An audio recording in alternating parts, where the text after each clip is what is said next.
Hello student, आज का जो हमारा टॉपिक है वही है त्रिकोणमितीय अनुपातों से संबंधित महत्वपूर्ण प्रश्न। लेकिन हमने इसमें एक चीज़ और नई डाल दी है जो होती है त्रिकोणमितीय सर्वसमीका। तो त्रिकोणमितीय अनुपात तो रहेंगे ही रहेंगे, लेकिन उसमें त्रिकोणमितीय सर्वसमीका का भी प्रयोग किया जाएगा। अब ये त्रिकोणमितीय सर्वसमीका क्या होते हैं इसके बारे में हम जानते हैं, और आपको क्वेश्चन भी ध्यान से समझने हैं, इस पर बहुत ही इम्पोर्टेंट होते हैं ये क्वेश्चन। तो त्रिकोणमितीय सर्वसमीका कौन कौन से हैं पहले ये हम जान लेते हैं, फिर इसकी परिभाषा हम देखेंगे किसे कहते किसे हैं त्रिकोणमितीय सर्वसमीका। ठीक है, तो पहला जो त्रिकोणमितीय सर्वसमीका है वो होता है sine square theta plus cos square theta is equal to 1। ठीक, और दूसरा जो होता है वो होता है tan square theta plus 1 is equal to sec square theta. और फिर तीसरा होता है 1 plus cot square theta is equal to cosec square theta. ये सारी चीज़ें जो हैं ये त्रिकोणमितीय सर्वसमीकाएँ ये पाइथागोरस प्रमेय से ही सॉल्व होती हैं, आती हैं। ठीक है, तो ये मेन है, ये तीन आपको एकदम याद होनी चाहिए। ये तीन अगर आपको याद है तो आप इसे पक्षांतर करके बाकी सर्वसमीकाओं को भी निकाल सकती हैं। ठीक है, तो ये तीन मोस्ट इम्पॉर्टेंट हैं। पहला है sine square theta plus cos square theta is equal to 1। दूसरा है tan square theta plus 1 is equal to sec square theta. और तीसरा है 1 plus cot square theta is equal to cosec square theta. ठीक है, बाकी जो ये सर्वसमीकाएँ हैं इन्हीं तीनों से निकाली गई हैं। जैसे इसको हम क्या लिख सकते हैं, अगर हम इस tan स्क्वायर थीटा को पक्षांतर कर दें तो ये इधर प्लस में है, उधर जाके क्या हो जाएगा माइनस। ठीक है, 1 को या तो हम इसको पक्षांतर कर दें तो हमारा ये फॉर्मूला बन जाता है। अगर tan स्क्वायर को पक्षांतर कर दें, ठीक, तो सेक स्क्वायर थीटा क्या हो जाएगा, sec square theta minus tan square theta, और यहाँ बचा क्या है 1, ये हो गया। अगर हम 1 को पक्षांतर कर देते हैं तो ये हमारा बन जाएगा कैसे, 1 यहाँ प्लस में है, इधर जाके माइनस हो जाएगा, यानी कि tan square theta is equal to sec square theta minus 1 हो जाएगा। ठीक है, और इससे अगर हम देखते हैं कि अगर हम कॉट स्क्वायर थीटा को पक्षांतर करते हैं तो इधर प्लस में है, इधर जाके क्या हो जाएगा माइनस, यानी कि cosec square theta minus cot square theta is equal to क्या बन जाएगा 1। ठीक, हम पहला वाला देखते हैं। अगर हम कॉस स्क्वायर थीटा का पक्षांतर कर दें तो ये प्लस में है, इधर आके क्या हो जाएगा माइनस, तो हम ये लिख सकते हैं कि sine square theta is equal to 1 minus cos square theta, यहाँ हमने लिखा है। ऐसे ही अगर हमें कास स्क्वायर थीटा की वैल्यू निकालनी है तो हम लिख सकते हैं साइन स्क्वायर थीटा को पक्षांतर कर देंगे तो कास स्क्वायर थीटा बराबर 1 माइनस साइन स्क्वायर थीटा, यहाँ हमने लिख रखा है। ठीक है, तो आपको ये चीज़ें तो क्लियर हो गई कि अगर ये तीनों सर्वसमीकाएँ याद हैं, ठीक है, तो बाकी सारी सर्वसमीकाएँ भी हम निकाल सकते हैं। तो ये तीनों आप लोग को याद करने हैं, इम्पॉर्टेंट है, और इससे रिलेटेड ये सारी चीज़ें हैं, ये भी आनी चाहिए। भले ही पक्षांतर करके निकाली गई है, ये भी आपको याद होना चाहिए, तभी आप क्या करेंगी, क्वेश्चन सॉल्व कर पाएंगी। ठीक, तो अब हम जानते हैं कि परिभाषा क्या होती है इसकी त्रिकोणमितीय सर्वसमीका की। तो पहली बात तो सर्वसमीका होता क्या है इसके बारे में, एक बीजीय सर्वसमीका होता है और एक त्रिकोणमितीय सर्वसमीका होता है। तो बीजीय सर्वसमीका के लिए हमने एक वीडियो बना रखा है, जिसको देखना है, जिसका इंटरेस्ट है उसमें वो देख सकता है। और ये क्या होता है, त्रिकोणमितीय सर्वसमीका क्या होता है इसके बारे में जानिए। तो बीजीय सर्वसमीका में क्या होता था कि एक तरह का समीकरण रहता था समानता सूचक का। ठीक है, ये समानता सूचक का एक कथन रहता था जिसमें देखते थे कि चर का जो मान होगा वो राइट हैंड साइड में और लेफ्ट हैंड साइड में जब रखेंगे तो दोनों सेम आएगा, यानी left hand side right hand side के बराबर आएगा। तो हम कह देते थे कि ये सर्वसमीका है सभी मान पे। ठीक है, चर का जितना भी मान रहता था उसको हम रखते थे तो left hand side right hand side के बराबर आता था, तो उसे हम कहते थे बीजीय सर्वसमीका। अब यहाँ आते हैं हम त्रिकोणमितीय सर्वसमीका। तो यहाँ तो चर तो है नहीं, लेकिन थीटा है, एंगल है, तो एंगल को लेकर हम बोलेंगे कि एंगल का जो मान होगा, एंगल जो हम रखेंगे त्रिकोणमितीय अनुपात में, ठीक है, तो वो क्या होगा कि लेफ्ट हैंड साइड में और राइट हैंड साइड साइड में क्या होगा, सेम होगा। ठीक है, तो परिभाषा क्या है, त्रिकोणमितीय अनुपातों वाला वह समीकरण, यानी त्रिकोणमितीय अनुपात का जैसे ये भी एक समीकरण है, अभी इसी समीकरण को हम सर्वसमीका कह देंगे कब, जब क्या लिखा हुआ है, त्रिकोणमितीय अनुपातों वाला वह समीकरण जो कोणों के उन सभी मानों के लिए सत्य होता है, यानी कि कोण का हम अलग अलग मान रखें। ठीक है, सत्य होने का मतलब राइट हैंड साइड में और लेफ्ट हैंड साइड में जो मान आएगा वो सेम सेम आएगा। ठीक है, सत्य है जिनके लिए त्रिकोणमितीय अनुपात परिभाषित है। ठीक है, तो उसे हम क्या कहते हैं, त्रिकोणमितीय सर्वसमीका कहते हैं। जैसे कि ऐसे यही एक मान लो समीकरण है, ठीक, इसमें एंगल दिया गया है थीटा, तो हम थीटा को रखेंगे। ठीक है, यहाँ तो फिलहाल एक है, लेकिन जब हम थीटा को रखेंगे तो दोनों साइड में जो लेफ्ट हैंड साइड होगा और राइट हैंड साइड होगा वो हमारा सेम सेम आएगा थीटा के अलग अलग मान पर।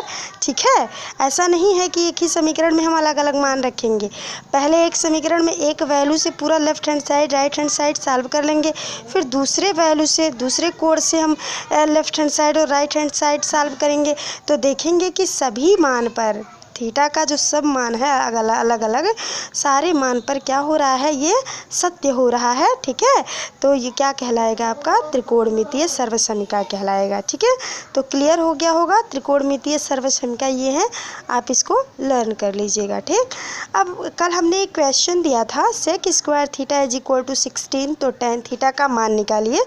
तो देखिए उस के लिए मेथड तो आपने जो लगाया था वो पहला मेथड था अनुपात के जरिए, आज हम लोग सर्वसमीका के जरिए यहाँ निकालते हैं कि मान कैसे आएगा। तो अगर हम सर्वसमीका की सहायता से लगाएं तो क्या होगा, हमें टेन थीटा का मान निकालना है, तो क्या हम इसको टेन थीटा में कन्वर्ट कर सकते हैं, हाँ। तो सेक स्क्वायर थीटा में अगर 1 घटा दिया जाए तो हो जाता है टेन स्क्वायर थीटा। तो सेक स्क्वायर जैसे कि यहाँ फार्मूला दिया गया है, यहाँ दिया गया है, कहाँ, यहाँ tan square theta is equal to sec square theta minus 1 है। ठीक, तो हमने क्या किया, सेक स्क्वायर थीटा में 1 घटा दिया, तो ये किसका मान आ गया, टेन स्क्वायर थीटा का। ठीक, इज इक्वल टू, अब इधर भी घटाएंगे तो 16 माइनस 1 ये 15 हो गया।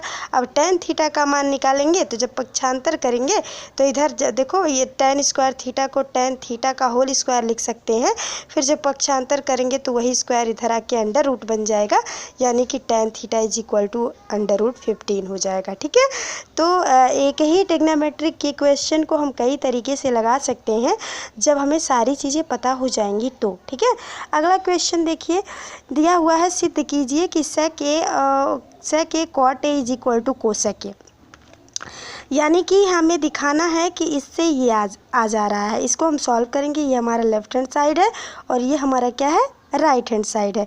तो लेफ्ट हैंड साइड में हम क्या लिख रहे हैं, सेक ए इंटू कॉट ए। ठीक, तो हमने आपको अनुपातों का संबंध बताया है, जो त्रिकोणमितीय अनुपात होता है उसका संबंध हमने बता रखा है कैसे क्या होता है। तो हमने कहा था ना कि जो सेक होता है वो कास का उल्टा होता है, यानी 1 कास होता है सेक। ठीक, और जो कॉट होता है वो टेन का उल्टा होता है, तो टेन बराबर क्या होता है, साइन ए अपान कास से, तो इसका उल्टा जब कर देंगे तो कॉट हो जाएगा, यानी कॉस ए अपान साइन ए क्या होता है, कॉट ए होता है। ठीक, अब ये देखो कॉस ए से कॉस ए कैंसिल हो गया, तो ये तो कैंसिल हो गया, बचा क्या, 1 अपान साइन ए, और 1 अपान हमने कहा था कि साइन का उल्टा होता है कोसेक, यानी कि 1 अपान साइन ए क्या हो जाएगा, कोसेक ए के बराबर होगा, और यही हमारा राइट हैंड साइड है, तो ये सिद्ध हो गया। समझ आ गया सबको। नेक्स्ट क्वेश्चन हम देखते हैं, क्वेश्चन नंबर 2 है, कह रहा है यदि sec theta is equal to 13 upon 5, तो दिखाइए, क्या दिखाइए, tan theta upon 1 plus tan square theta is equal to sine theta upon sec theta. ठीक है, तो हमें दिखाना है कि अगर सेक थीटा बराबर ये है तो क्या इस मान के लिए भी ये सत्य होगा, यानी कि ये दोनों मान बराबर आएंगे। ठीक है, तो हम क्या करते हैं, तो हमें टेन थीटा की वैल्यू निकालनी है, साइन थीटा की वैल्यू निकालनी है क्वेश्चन के अकॉर्डिंग, और सेक की तो वैल्यू दी हुई है। ठीक, तो हम कैसे निकालेंगे, अनुपातों को कैसे निकालते हैं, ट्रायंगल से। ठीक है, तो हम एक राइट एंगल ट्रायंगल बना लेते हैं और उसमें ABC मान लिया हमने, कोण B पर 90 दिखा दिया, C पर न्यून कोण ले लिया, तो न्यून कोण के सामने वाला लंब हो गया। ठीक है, 90 के सामने वाला कर्ण हो गया, ये आधार हो गया। अब हम देखते हैं कि सेक थीटा बराबर होता क्या है, तो सेक थीटा बराबर होता है कर्ण बटे आधार, यानी कि कर्ण का मान दिया है, कर्ण का मान दिया है 13 और आधार का मान दिया है 5। तो लंब का मान पता नहीं है। ठीक, तो लंब निकालने के लिए क्या करेंगे हम, जब हमें दो भुजाएं पता रहती हैं और एक नहीं पता रहता है तो हम कौन सा प्रमेय लगाते हैं, पाइथागोरस। तो हम यहाँ लगाएंगे पाइथागोरस प्रमेय। तो कर्ण का स्क्वायर बराबर लंब का स्क्वायर प्लस आधार का स्क्वायर। कर्ण का मान कितना दिया है, 13 दिया है, तो ये 13 का स्क्वायर। लंब कितना दिया है, दिया ही नहीं, पता करना है, AB स्क्वायर। और आधार क्या है, 5 है, तो 5 का स्क्वायर। अब क्या करेंगे हम, ये हो गया 169, ये हो गया 25, पक्षांतर किए हैं, माइनस हो गया और बराबर हो गया AB स्क्वायर। तो AB बराबर क्या होगा, अंडर रूट लग जाएगा 144। अब 144 का वर्गमूल क्या होता है, 12।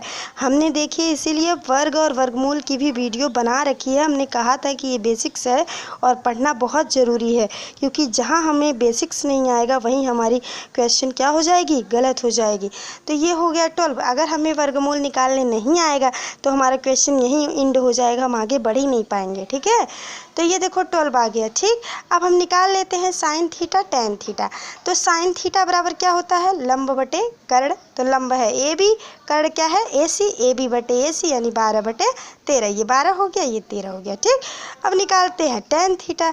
तो टेन थीटा बराबर क्या होता है, लंब बटे आधार। तो लंब है AB, आधार है BC, तो हो गया 12/5। ठीक, अब हम देखते हैं हमारा क्वेश्चन क्या है। हमारा क्वेश्चन है tan theta upon 1 plus tan square theta. ये लेफ्ट हैंड साइड है और ये राइट हैंड साइड है, प्रूफ करना है। तो प्रूफ करने के लिए हम क्या करते हैं, या तो हम लेफ्ट हैंड साइड ले राइट हैंड साइड दिखाएं, या तो हम राइट हैंड साइड ले लेफ्ट हैंड साइड दिखाएं। ठीक, तो हमने यहाँ पहले लेफ्ट हैंड साइड लिया है, तो हम लेफ्ट हैंड साइड ले लिए, क्या लिखा है, tan थीटा और अपान क्या हो गया 1 प्लस tan स्क्वायर थीटा। तो tan थीटा की वैल्यू अभी हमने निकाला है, यहाँ क्या निकाला है, 12/5। तो हमने tan थीटा की वैल्यू रख दिया 12/5। फिर 1 प्लस tan स्क्वायर थीटा यानी कि 12/5 का स्क्वायर। ठीक, अब ये हो गया क्या, 12/5, 1 प्लस ये कितना हो गया 144 और ये कितना हो गया 25। ये वर्ग निकाला गया है, 12 का वर्ग होता है 144 और 5 का वर्ग होता है 25। ठीक, तो ये हो गया 12/5 और ये देखो जोड़ेंगे, ये भिन्नों का जोड़ है, तो ये 25 से कम 25 और जब 144 में जुड़ेगा तो 169 और बटे में क्या आ जाएगा 25। ठीक है, तो अब देखो ये 12/5 है और डिवाइड करना है किससे, वो 169/25 से। ये भिन्नों का डिवीज़न है, भिन्नों के लिए भी आपको वीडियो बना दिया गया है। ठीक है, कि कैसे भाग देते हैं, कैसे गुणा करते हैं, जोड़ घटाना, सारी चीज़ें सिखाई गई हैं। तो ये 12/5 हो गया गुणे।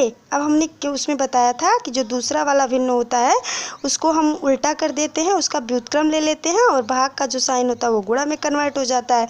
तो ये हो गया उल्टा, यानी कि पहले 169/25 था, वो गया 25/169। तो 5 से ये कट गया, ये 12, यहाँ 5 12 25 60 और 169। ठीक, अब हम राइट हैंड साइड में आते हैं। तो राइट हैंड साइड हमारा क्या दिया है, साइन थीटा और बटे सेक थीटा।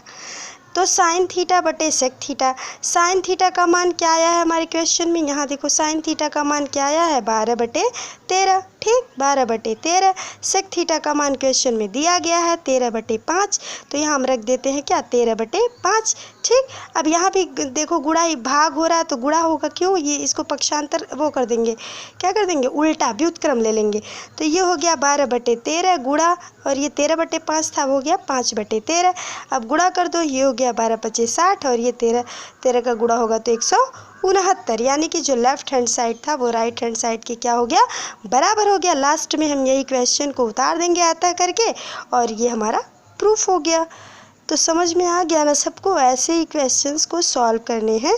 ठीक, अब आपका काम क्या है कि इस वीडियो को देखने के बाद कम से कम इससे रिलेटेड दो क्वेश्चन सॉल्व करें। ठीक है, अगर कोई कन्फ्यूजन है तो कमेंट बॉक्स में आप सब बता सकते हैं।